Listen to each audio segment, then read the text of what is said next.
இந்த வீடியோ பார்க்குற எல்லாருக்கும் வணக்கம். இன்னைக்கு என்ன செய்ய போறோம்னு இன்னைக்கு ஒரு ஸ்பெஷல் வீடியோ தான். இது ஞாயிற்றுக்கிழமை அன்னைக்கு தைப்பூசம் வருது.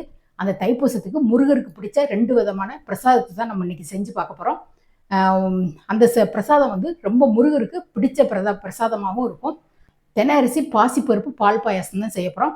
அடுத்து இன்னொரு பிரசாதம் வந்து முருகருக்கு ரொம்ப பிடிச்ச ஒரு பஞ்சாமிர்தம். நான் பஞ்சாமிர்தத்தை வந்து சிம்பிளான ஒரு வாழைப்பழம், ஒரு பேரிச்சம்பழம், கொஞ்சம் மாதுளம்பழம் வச்சு நான் பஞ்சாமிர்தம் இன்றைக்கி செய்ய போகிறேன். வெறும் வாழைப்பழத்தை வச்சு கூட நம்ம வந்து பஞ்சாமிரத்தை செஞ்சு பிரசாதமாக படைக்கணும்னா படைக்கலாம். இன்றைக்கி வந்து நம்ம ஒரு 3 விதமாக பழத்தை வச்சுட்டு செய்ய போகிறோம். நீங்கள் வந்து நிறைய பழம் வந்து சேர்த்து செய்யணுன்னாலும் நம்ம இதே மெத்தடில் அதே மாதிரி நிறைய பழம் சேர்த்து நம்ம செய்யலாம். இந்த பிரசாதத்தை எப்படி செய்யலாங்கிறத வாங்க பார்ப்போம். இந்த தெனை அரிசி பாயாசத்துக்கு தேவையான பொருளை சொல்லிடுறேன். நான் எல்லாமே அளவு வந்து இந்த டம்ளரால் தான் அளவு எடுத்திருக்கேன். நான் 1 டம்ளர் தெனை அரிசி எடுத்துட்டு ஒரு நல்ல 2 தர தண்ணி ஊற்றி கழுவிட்டு ஒரு 10 நிமிஷத்துக்கு முந்தியே நல்லா ஊற வச்சுட்டேன். அது ஊறிட்டு இருக்கு. இது வந்து 1/4 டம்ளர் பாசிப்பருப்பு. ஸ்பூன் கணக்குன்னு சொன்னோம்னா ஒரு 3 ஸ்பூன் அளவுகிட்ட எடுத்திருக்கேன். இதே டம்ளரில் நம்ம 1 டம்ளர் தெனை எடுத்திருக்கோம். 1.25 டம்ளர் நான் வெல்லம் எடுத்திருக்கேன். அதாவது நான் நாட்டு சக்கரை எடுத்திருக்கேன். வெள்ளம்னாலும் சேர்த்துக்கலாம். 1.25 டம்ளர் கிட்ட எடுத்திருக்கேன். நீங்கள் நம்ம பால் ஊற்றுறதுனால இனிப்பு வந்து அப்படியே கொஞ்சம் கரெக்டான லெவலுக்கு வந்துடும். 2 டம்ளர் ரொம்ப அதிகமான நல்ல ஸ்வீட் நல்லா சாப்பிடுவோம் அப்படிங்கிறவங்க இது 1 டம்ளர் தெனைக்கு 2 டம்ளர் வெல்லம் கூட எடுக்கலாம். நான் 1.25 டம்ளர் எடுத்திருக்கேன். இதுவே கரெக்டாக இருக்கும். இதில் முந்திரி பருப்பு, திராட்சை, ஏலக்காய் இதுதான் தேவையான பொருள். இது 10 நிமிஷத்துக்கு முந்தைய இந்த தெனையை வந்து ஊற வச்சோம் அப்படின்னம்னா நல்ல சாஃப்டாக இருக்கும். அதனால நல்ல வெந்துச்சு அப்படின்னு சொன்னோம்னா ஒரு மாதிரி நரிச்சுன்னு வாயில் வந்து இதாக இருக்கும். அதனால ஊற வச்சிட்டோம் அப்படின்னா நல்லா சாஃப்டாக வெந்துடும்.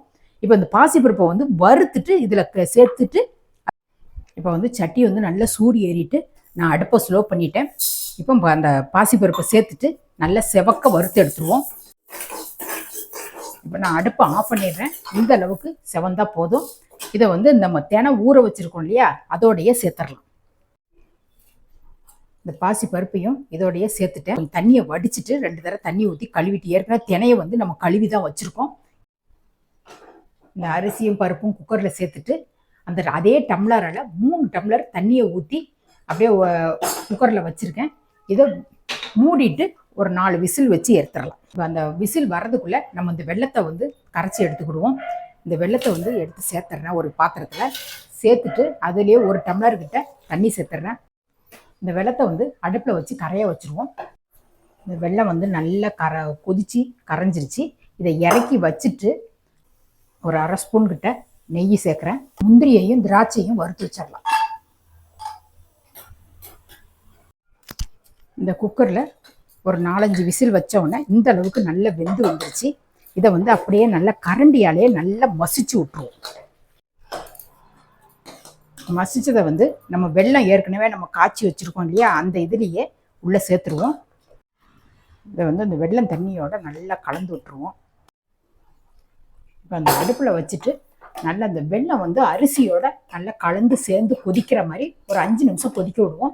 வேணும்னா தேவைப்பட்டால் கொஞ்சமாக தண்ணி சேர்த்துக்கோங்க. நான் வந்து பால் சேர்க்கறதுனால ரொம்ப தண்ணி ஆகிடுங்கிறதுனால நான் இப்படியே வச்சுருக்கேன்.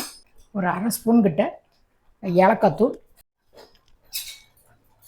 இந்த வறுத்து வச்ச முந்திரி திராட்சை அதை நல்லா கலந்து விட்டுட்டு நான் இப்போ அடுப்பை ஆஃப் பண்ணிடுறேன். ஆஃப் பண்ணிட்டு தான் நான் பால் சேர்க்க போகிறேன். இந்த பால் வந்து நான் காய்ச்சிட்டு ஏற்கனவே ஃபஸ்ட்டே காய்ச்சி ஆற வச்சுட்டேன். பால் வந்து ஆறி தான் இருக்குது. அந்த ஆறின பாலில் வந்து ஒரு 2 டம்ளர்கிட்ட சேர்த்துக்கிறேன். சேர்த்துட்டு நல்லா கலந்து விட்டுட்டோம்னா தெனை அரிசி பாயாசம் ரெடி. இந்த ஏலக்கி வாழைப்பழத்தில் ஒரு 4 பழம் எடுத்து இப்படி உரிச்சு போட்டிருக்கேன். அதோட ஒரு 7-8 பேரிச்சம்பழம் அதையும் உள்ளே சேர்த்துட்றேன். நல்லா பொடியாக கட் பண்ணி வச்சுருக்கேன். இந்த வாழைப்பழத்தையும் இதையும் நல்லா இப்படி மசிச்சு விட்டுருவோம். நல்லா கொலன்னு மசிகிற அளவுக்கு நல்லா மசிச்சு விடணும்.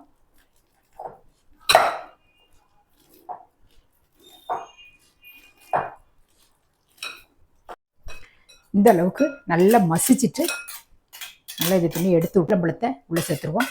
இதில் வந்து ஒரு 2.5 ஸ்பூன் கிட்ட நாட்டு சக்கரை சேர்க்குறேன். 2.5 ஸ்பூன் கிட்ட நம்ம அதாவது டைமண்ட் கற்கண்டுன்னு சொல்லுவாங்கள்ல, அந்த கற்கண்டை வந்து நல்ல மிக்சியில் போட்டு அடித்து வச்சுருக்கேன். அதில் ஒரு 2.5 ஸ்பூன் கிட்ட சேர்க்குறேன். தேன் வந்து ஒரு 2 ஸ்பூன் கிட்ட தேன் விடுறேன்.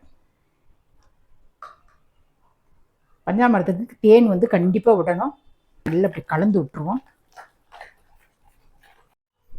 இந்த வெல்லமும் கல்கண்டும் நல்லா கரையிற அளவுக்கு நல்லா கலந்து விட்டுட்டு இதில் வந்து ஒரு 1/4 டீஸ்பூன் கிட்ட ஏலக்காய் தூள், 1 டீஸ்பூன் கிட்ட நெய். இந்த பச்சை கற்பூரம் பாருங்கள், நான் வந்து இது உங்களுக்கு தெரியணுங்கிறதுக்காக வேண்டி இவ்வளோ பெருசு வச்சுருக்கேன். இதுலேயும் பாதி தான் நான் சேர்க்க போகிறேன். சும்மா கொஞ்சோடு தான், இந்த அளவுக்கு முள்ளுன மாதிரி ஒரே ஒரு சின்ன பீஸு. இதை இப்படி நசுக்கிட்டு நசுக்கிட்டு இந்த அளவுக்கு தான் சேர்க்குறேன்.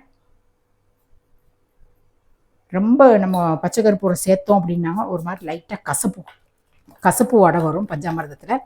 நம்ம வந்து இப்போ சாமி பிரசாதத்துக்கு நம்ம பச்சை கற்பூரம் கண்டிப்பாக சேர்த்தா தான் அந்த பஞ்சாமிர்தத்தோடைய வாசனையே வரும். இப்போ வந்து பஞ்சாமிர்தம் ரெடி ஆயிடுச்சு.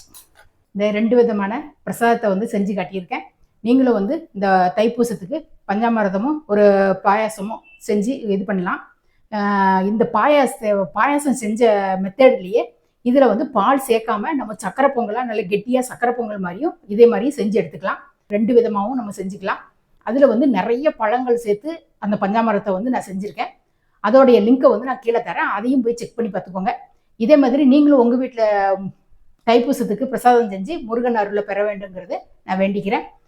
இதே மாதிரி அடுத்த ஒரு சூப்பரான ஒரு வீடியோவில் நான் உங்களை சந்திக்கிறேன். நன்றி, வணக்கம்.